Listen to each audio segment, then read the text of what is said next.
Permanente na hong baha. Itong mga tuta at payaso sa Senado, ang kakapal naman na mukha ninyo. Excuse me for the term, I'm not sorry, it's happening down there. Ang dami na pong may alipungay sa Bulacan dahil hindi na po lumalabas yung tubig baha. Leptospirosis, nariyan yung bantang yan. Dengue, nandyan ang bantang yan. Nakuha nyo pang i-postpone o ipatigil indefinitely ang pagdinig ng Blue Ribbon. Bakit? Out of control Hindi na po nila makontrol. Hindi na kaya ng script nila Remember their famous line, stick to the script. Lumabas na po, nag-off script na. At pag nag-off script na, hindi na po nila kaya. They cannot handle yung usapin pag nag-off script na. Ano yung off script? Yung pagpapahayag po ni Master Sergeant Orly Gutesa. Sir, yung mga kasama po niya, maglabasan na po kayo. Hindi ko alam kung saan tayo lalabas ngayon. Ngayong pinatay ang pagdating ng Blue Ribbon, I suggest kung kayo po ay nais lumabas, magpa-press conference na lang ho kayo. Gumawa rin kayo ng affidavit, panotaryohan ninyo bago ho kayo lumabas at mag-press conference at ilahad ninyo yung inyong nalalaman para po sa kapakanan ng mamamayang Pilipino. Just before I went ngayong live po natin ngayong gabi, ako po ay galing sa isang pribadong eskwelahan, meron pong pagtitipon. Kita ko yung mga kabataan, punong-puno po sila ng buhay, ang sisigla. Kaya po natin ginagawa pare-pareho ang paglaban sa korupsyon para po sa kanila Ito ay para sa kanila. Wala na pong aabutan ng ating mga kabataan kung ganito kawalang hiya ang mga nasa gobyerno. Wala na pong hiya Imaginein mo yung announcement na suspended indefinitely ang pagdinig ng Blue Ribbon. Like a thief in the night, bigla-bigla nag-anunsyo. Last week, balik po tayo. Hindi po sila nagawa ng pagdinig. Doon pa lamang talagang malakas na, even before that, napag-usapan na ho natin, nakikiusap na po tayo, nangangampanya na tayo, mag-ingay ho kayo. Even before last week, meron ng direksyon dahil mukhang hindi nila makokontrol at hindi nga nila nakontrol. Papatayin nila ang pagdinig ng Blue Ribbon. Last week, para po soft landing o soft break, hindi po sila gumawa ng pagdinig. Lumabas po yung kanilang chairman, si Senador Ping Lacson. Ang sabi ni Ping Lacson, wala raw siyang pakialam kung sinong tatamaan, masakit daw sa kanya kung may nababanggit ng mga kaibigan, pero itutuloy niya ang pagdinig ng Blue Ribbon at wala raw, hindi raw ito ititigil at papanagutin ang dapat managot. Pero duda na po tayo at marami pang iba. Dahil tila galing na po sa ilong yung kanya naging pahayag. Ngayon po itinuldukan ng kanyang kaibigan, yung kanyang kabarkada, si Tito Soto. Hirap po tawaging Senate President Dahil nakikita natin talaga ang Senado ay nagpapakatutat payaso sa Malacanang. Babalik po tayo, lalagyan natin ng konteksto kung bakit ang dami nakikita ko na ang dami hong galit Di ba? Ang dami ng galit. Bakit? Malinaw po sa atin di ba? Yung Article 11 Section 1 ng ating saligang batas. Yung accountability of public officers. Public office is a public trust. Dapat po tayong paglingkuran ng lahat ng mga nasa pamahalaan, whether they are elected or appointed, pati lahat ng kawani, lahat ng empleyado ng pamahalaan, dapat po tayong paglingkuran ng buong katapatan, responsibilidad, integridad, loyalty, at efficiency. At dapat po sila'y mayroong patriotism and justice at mamuhay ng simple. Wala na pong patriotism and justice Trilyong piso na po ang ninanakaw. Trilyong piso na po ang ninanakaw. Wala pong flood control. Babalik po tayo dito. Ito'y isang lantarang panggagago sa ating mga Pilipino, yung pagpigil indefinitely ng pagdinig ng Blue Ribbon, ng mga tuta at payaso sa Senado. makibahagi po kayo, kausapin ninyo yung inyong pamilya. This is too much. Not unless, kagaya rin ho siguro nila ang kita ninyo, male-maleta, 3 beses isang linggo, nag-unload ng pera. Pero kung ordinaryong Pilipino lang ho, kagaya ng marami na nakasubaybay po sa atin ngayon, kagalit-galit po ito.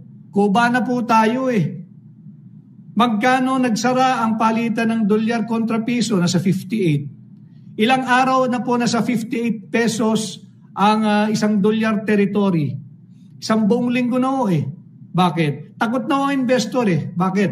Dahil sa massive corruption and looting of public funds. Imbis na bigyang daan ng Blue Ribbon, yan naman ho ang pangunahing layunin ng Blue Ribbon eh. To seek transparency and public accountability. Pero itong si Tito Soto, wala po yata sa bokabularyo niya yung accountability at transparency. Sa ano tatakbo ang ordinaryong Pilipino? Winawalang iya na ho ng mga institusyon ng gobyerno. Inaabangan ng tao dahil kagaya po nung ating huling pagdirektang ugnayan sa inyo, hindi ba na ibahagi ko na kung talagang totoo ang investigation, ipatawag yung Yusek Trigib Olaybar at ipatawag yung kalihim ng DBM na si Amina Pangandaman. Paano nyo nabuo yung sweetheart deal ninyo? Yung 2.85 billion pesos. Inaabangan po ng tao yan eh. Tanungin yung Trigib Olaybar, Yusek ng DepEd, bakit mo kinaladkad ang pangalan ng Office of the Executive Secretary? Kanya po sinabi natin eh, nasa tarangkahan na ni Bongbong Marcos ang kontrobersiya at anomalyang ito. Ito ba ang dahilan kung bakit dali-dali pinigil indefinitely, pinatay ng mga tutat payaso sa Senado ang pagdinig ng Blue Ribbon? Saan po magsusumbong ang mamamayang Pilipino? Ito na lang ang aming masusumbungan eh. Yung ating mga ginagalang na nagbubuwis ng buhay. Pero minsan lang ho din kayo mabigyan ng pagkakataon, ipaglaban ng mamamayang Pilipino, maging tapat sa ating saligang batas. Huwag nyo naman hong bantayan itong mga ito. Nakakagalit ho talaga eh. Huwag naman ninyong protektahan ito mga nabubuhay sa ninakaw na buwis. Ninanakawan din ho kayo nito eh. And yet you provide them VIP security, you provide them PSPGs, you provide them Special Action Force, you provide them Coast Guard. Please naman ho, protektahan ninyo yung mamamayang Pilipino. Laban pati sa mga tuta at payaso sa Senado. Wala na hong tatakbuhan ng mamamayang Pilipino. Ganito rin ang direksyon. Ako po'y abogado. At I do not want to be reckless and risking my license unnecessarily. Pero masyado na po ito eh. Ganito rin ho yung naging direksyon nung kasong sinampa namin sa Korte Suprema. Kung matatandaan ninyo, January pa lamang, January 2024, if I am not mistaken, of this year, nagsampa na kami ng kaso sa Korte Suprema ni Congressman Sid Ungab at mga ilang pang miyembro ng Quezon City Trial Lawyers League sa Korte Suprema upang ideklarang unconstitutional ang ating 2025 national budget. Nag-set na po ng nagtakda na ng araw for oral argument. Ito po'y April 1, 2, and 3. Maganda ho yun, 3 araw. Talagang lilitisin ng Korte Suprema. Subalit, last minute, kinansela at minove ng May 19. May 19, pinospone na naman din at indefinite din ang postponement. Parehong-pareho nitong pronouncement ni Tito Soto.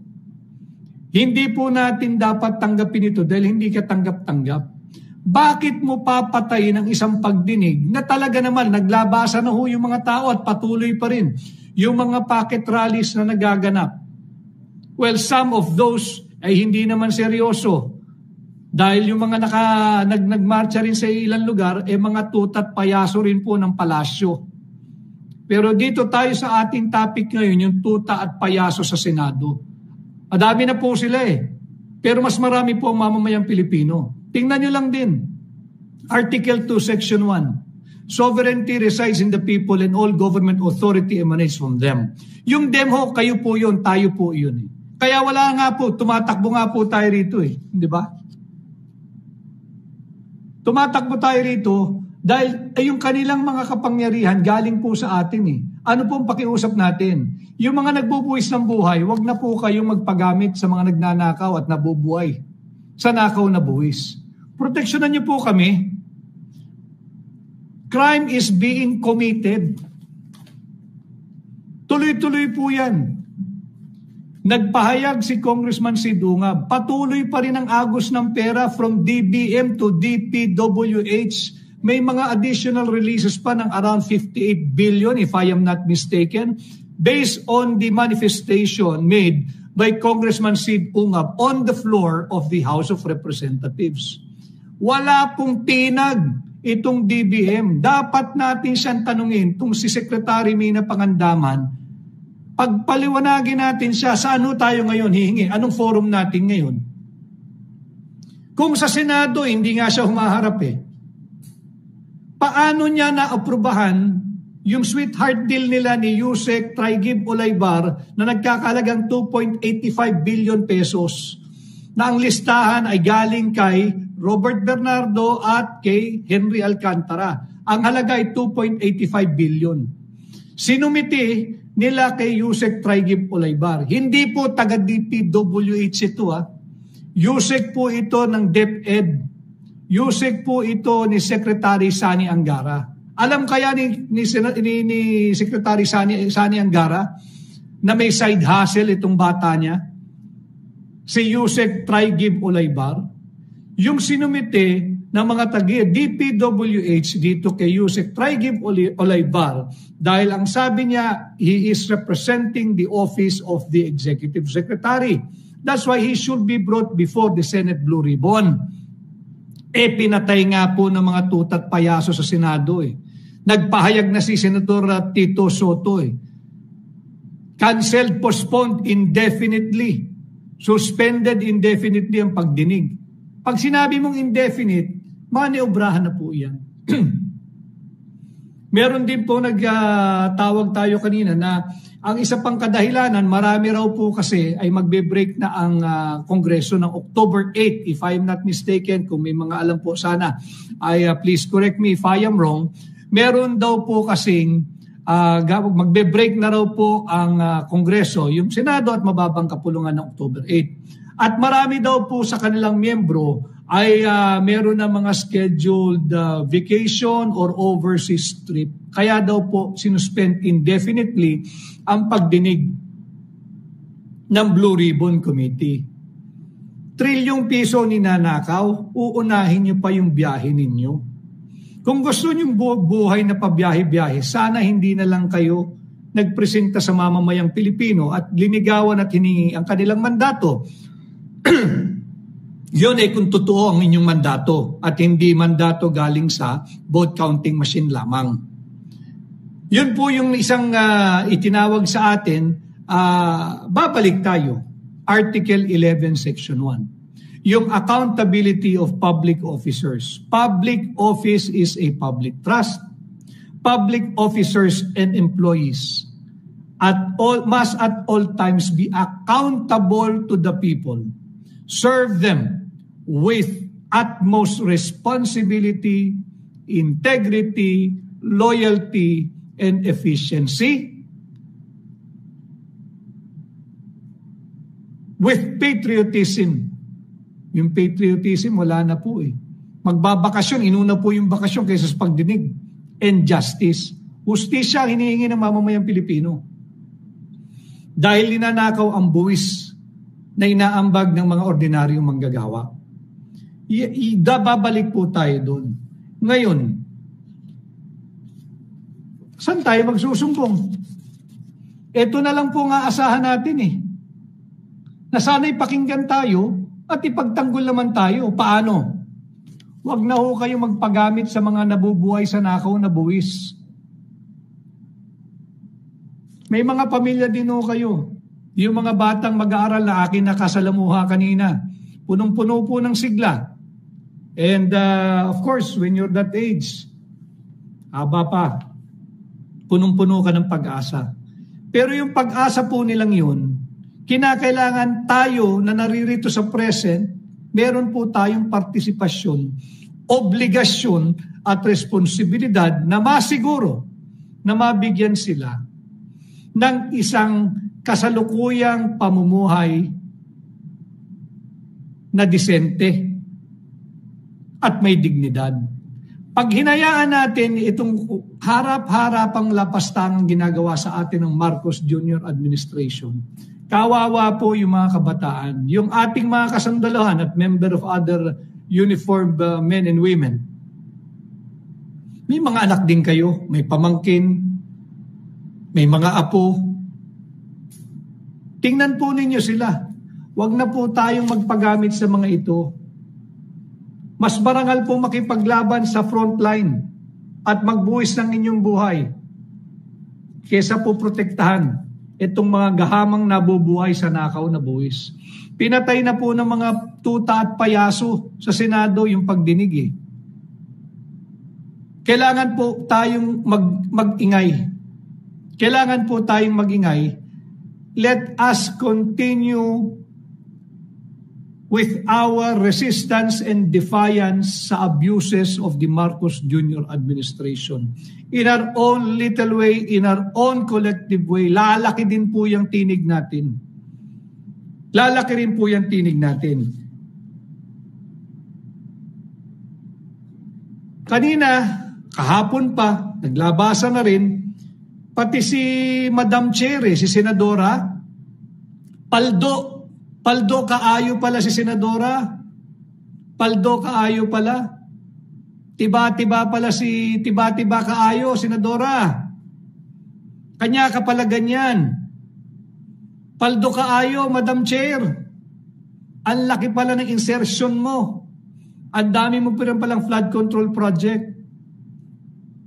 Ngayon, wag din po tayong papadala roon basta-basta. Yes, maganda yun na nahubaran siya at nalantad na paldo kaayo si Madam Chair. Paldo kaayo.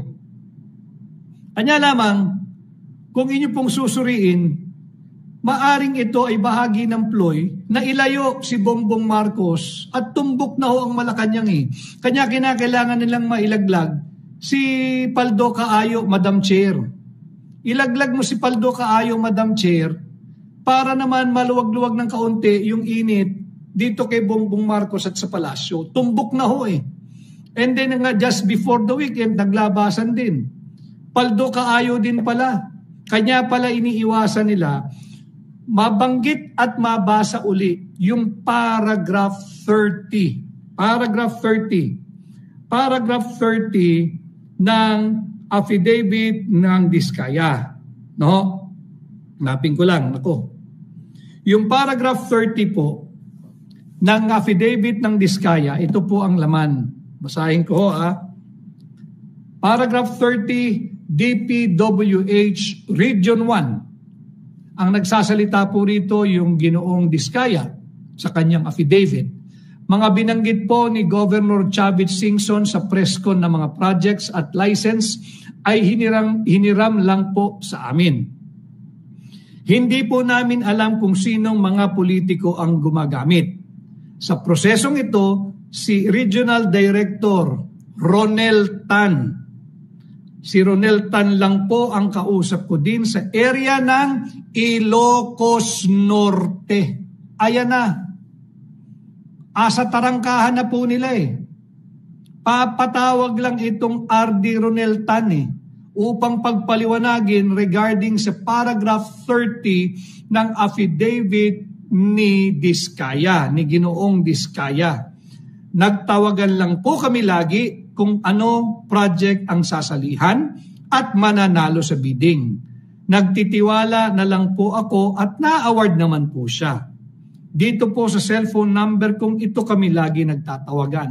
Ito rin ang isa sa dahilan kung bakit sa aking nakikita kung bakit kinakailangan patayin nila bigla-bigla ang pagdinig ng Blue Ribbon. Itong famous or infamous paragraph 30 na Ginoong Diskaya. Nabanggit na po ang Ilocos Norte. Sino bang taga Ilocos Norte? And just over the weekend, ang daming pictures naglalabasan yung flood control or yung dike sa Ilocos Norte na ginawa ng Pahati Construction na hati. Sapol na po lahat nasa tarangkahan na po ng Malacanang, nasa tarangkahan na ni Bongbong Marcos. Nakatutok na po Wala ho tayong ibang makitang kadahilanan kung bakit yung mga tutat payaso sa Senado ay dali-daling nagdeklara na suspended indefinitely, walang katiyakan, ibig sabihin. Pag indefinito, di ba, walang katiyakan. Pag walang katiyakan, di patay na ho iyon. Di ba? Walang katiyakan Bakit mo titigil ng walang katiyakan kung babalik pa ba siya o hindi ang pagdinig na ginagawa ng Blue Ribbon? Kaya ho, di ba, simula't-simula pa, ang ating paniningil sa bagong liderato ng Senado kay Tito Soto gives the Filipino people just one good reason why you should replace the former Blue Ribbon Chairman Dante Marcoleta as Chairman of Blue Ribbon. Just one good reason. Hanggang ngayon, wala. Yun nga ang problema sa mga tutat payaso sa Senado Sunod-sunuran sa palasyo. Just give the Filipino people one good reason why you have to replace Senator Dante Marcoleta as Chairman of the Blue Ribbon Committee. Ito na po, sinasagot na nila sa pamamagitan ng kanilang aksyon. Halatang-halata naman, nagpapakatutat payaso diyan sa Senado, nagpapakatutat payaso sa palasyo. Masyado na pong malapit ito Hindi rin po nila inaasahan, ulitin ko, yung paglabas ni former Marine Corps Intelligence Officer Master Sergeant Orly Gutesa. Paulit-ulit kong sasabihin, tanggapin po ninyo ang pasasalamat ng sambayan ng Pilipino sa inyo, Master Sergeant Orly Gutesa. Sinisikap nilang basagin ang inyong kredibilidad, hindi sila umubra sa inyo. Maraming salamat sa pagpapahayag mo at paglalahad ng katotohanan. Yung pangalang pinakaiingat-ingatan nila, binanggit mo, nabasag na. Yung pag-iingat nilang yan. From Saldico, si Saldico, matagal na nating sinabi, ihuhulog ka, kitang-kita, inihulog ka na. Kaya medyo may control pa. Dahil takot din sila kay Saldico. Ituturo sila ni Saldico Ituturo ni Saldico yung 450 billion pesos insertion. 450. Yung 350 na tira, yung 100 billion, sabi nung ating informante, may 100 billion daw doon sa 450 billion pesos total insertion. Natandaan nyo sinabi ni Ping Lacson, 100 billion yung nandoon na pumasok sa Senado, more or less. Yung 450 billion, base doon po sa ating informante, ganito pala ang hatian. 100 billion para sa Malacanang. 100 billion So may natitirang 350 billion.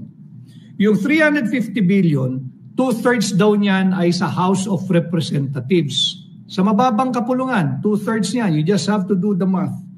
And then, yung 1/3 nasa Senado. So tama yung figure, nagtutugma, nag-a-align 100 billion yung sinabi ni Ping Lacson na pinaghati-hatian ng mga miyembro ng 19th Congress. To be fair to the members of the 20th Congress, yes, half of the members of the 20th Congress belong to the 19th Congress. Still, I think half or a little less than half siguro. So yung 100 billion na tinanggap ng mga senador belonging to the 19th Congress, nag-align po dito doon sa ating informante.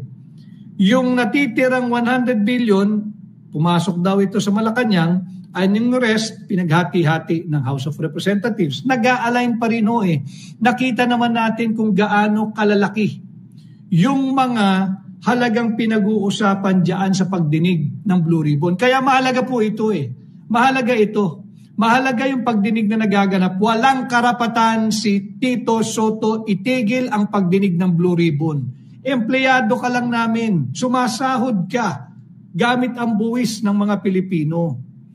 Babalik natin Article 11, Section 1, Accountability of Public Officers. And we are making you accountable sa action mong yan. Hindi pwedeng pakengkoy-kengkoy sa usaping ito. Trilyong piso na ito eh.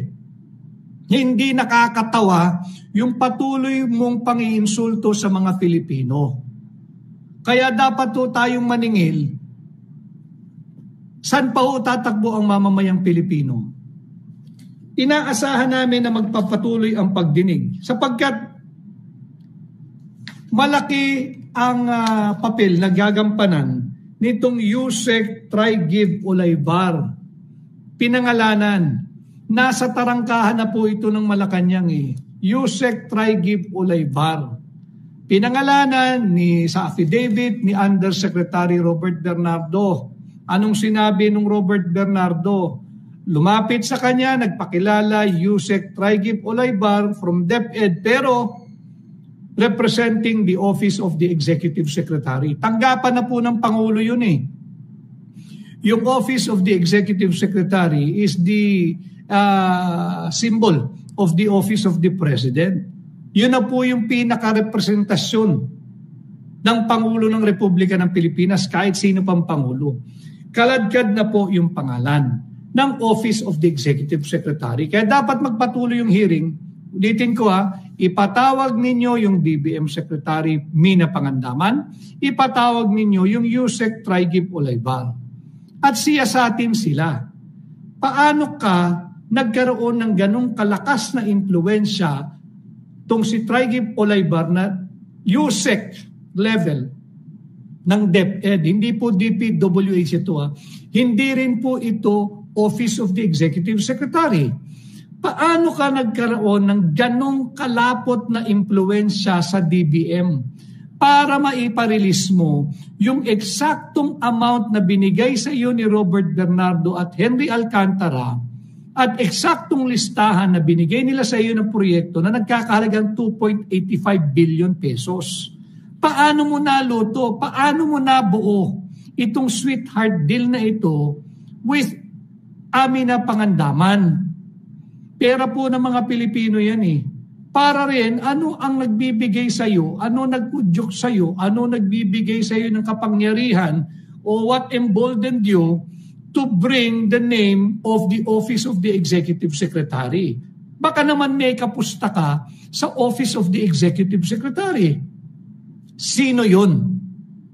Kailangan matanong ho sila dapat dyan sa Blue Ribbon eh. Kaya nga lang, nakialam po yung mga tutat payaso sa Senado, tinigil po indefinitely suspended ang pagdinig.